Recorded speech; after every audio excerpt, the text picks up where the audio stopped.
वक्फ activist और Telangana high court के वकील ख्वाजा मोइजुद्दीन के कत्ल केस में दूसरे मुलजिम महबूब आलम खान को जुमेरात 13 अगस्त को नामपल्ली अदालत ने जमानत दे दी है। अदालत ने 1 लाख रुपए के 2 जमानती मुचलके पेश करने के बाद महबूब आलम खान की जमानत मंजूर की। ख्वाजा मोइजुद्दीन कत्ल केस में महबूब आलम खान दूसरे मुलजिम के तौर पर नामजद है।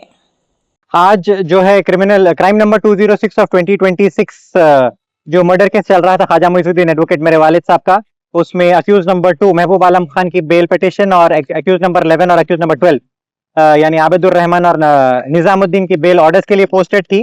कोर्ट ने अक्यूज नंबर 2 महबूब आलम खान की बेल पिटिशन को अलाउ किया है, उनको बेल ग्रांट की है। कंडीशंस भी कई सारे उसमें लिखे गए हैं और मगर क्योंकि आज ही ऑर्डर पास हुआ है, क्योंकि कंडीशंस देखने के लिए हमको अपॉर्चुनिटी नहीं मिली। जैसे ही ऑर्डर कॉपी तैयार होगी पता चलेगा क्या क्या कंडीशंस लगाए गए हैं, किस बिना पर उनको बेल दी गई है। तो पढ़ने के बाद उसका कैसा नेक्स्ट लेवल एक्शन लेना चाहिएगा वो हम उस पर अमल करेंगे। और जहां तक A11 और A12 का मामला है, आबिदुर रहमान और निजाम अनवारुम के जो एम्प्लॉइज थे उनके बेल पिटिशन को डिसमिस कर दिया गया है।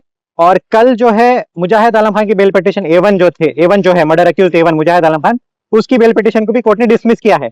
जहां तक के महबूब आलम खान अक्यूज नंबर 2 की बात है, वो बेल पिटिशन हमने भी अपोज किया था, पब्लिक प्रोसिक्यूटर ने भी अपोज किया था। दूसरी बेल पिटिशन है महबूब आलम खान की, पहली तो डिसमिस हो चुकी थी, दूसरी बेल पिटिशन दायर की गई थी हेल्थ ग्राउंड्स पर और एज के ग्राउंड्स पर आर्गुमेंट किया गया था और उनकी तबीयत नासाज है और दूसरे कई दलीलें उनके वकला ने पेश की थी। हमने भी हमारी तरफ से अलग अलग दलीलों को पेश किया था कि हेल्थ ग्राउंड वैलिड नहीं है और उनके पास कई सारे वजनदार बंदूकें हैं जो आज भी चलाते हैं, तो इसलिए हेल्थ ग्राउंड सिर्फ एक कोर्ट को मिसगाइड करने के लिए वो क्रिएट कर रहे हैं। हमने भी ये आर्गुमेंट किया था, मगर अब कोर्ट ने एक फैसला सुनवा दिया है।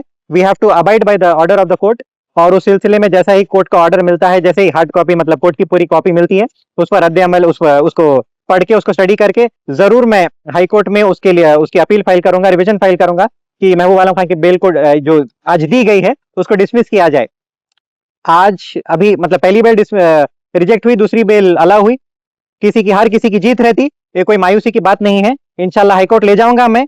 स्टेट से भी उम्मीद है कि स्टेट भी अपील फाइल करेगी इसके खिलाफ। मैं भी एज अ डिफैक्टो कंप्लेनेंट मैं खुद भी एक अपील फाइल करूंगा, कैंसिल करने के लिए रिवीजन फाइल करूंगा, क्वैश करो ये ऑर्डर को। और वहां पर हम हाईकोर्ट में हमारे रेमेडीज को और मेरे ऑप्शंस को मैं एक्सरसाइज करके कोशिश करूंगा कि ये बेल जो आज दी गई है महबूब आलम खान को, हाई कोर्ट पर जाके वहां पर कैंसिल हो जाएगी इंशाल्लाह ताला। हमने डीजीपी को और दूसरे पुलिस महकमों को मैंने एक एप्लीकेशन दिया था कि मुजाहिद आलम खान के और महबूब आलम खान के जो भी गन्स है आर्म्स है उसको सीज किया जाए। तो मुझे जवाब मिला था और मुजाहिद आलम खान के पास 9 अलग अलग किस्म के बंदूकें हैं और महबूब आलम खान के पास 2 अलग अलग बंदूकें मिले थे और पुलिस ने आर्म्स एक्ट के तहत प्रोसीडिंग्स इशू करके वो कैंसिल कर दिया और सीज कर लिया था। सीज करने के बाद उन्होंने रिट फाइल की थी, महबूब आलम खान ने और मुजाहिद आलम खान ने हाईकोर्ट में रिट फाइल की वो चैलेंज करते हुए। उसमें मैंने इम्प्लीट फाइल की है अपोज करते हुए। बताया गया है कि मुजाहिद आलम खान के पास 9 अलग अलग बंदूकें हैं, जर्मनी के, हंगेरी के और अलग अलग कंट्रीज के, जिसकी वैल्यू ही कम से कम 6 से 8 करोड़ बताई जा रही है। और महबूब आलम खान के पास भी 2 अलग अलग बंदूकें हैं जो लाखों में वैल्यू है उसकी।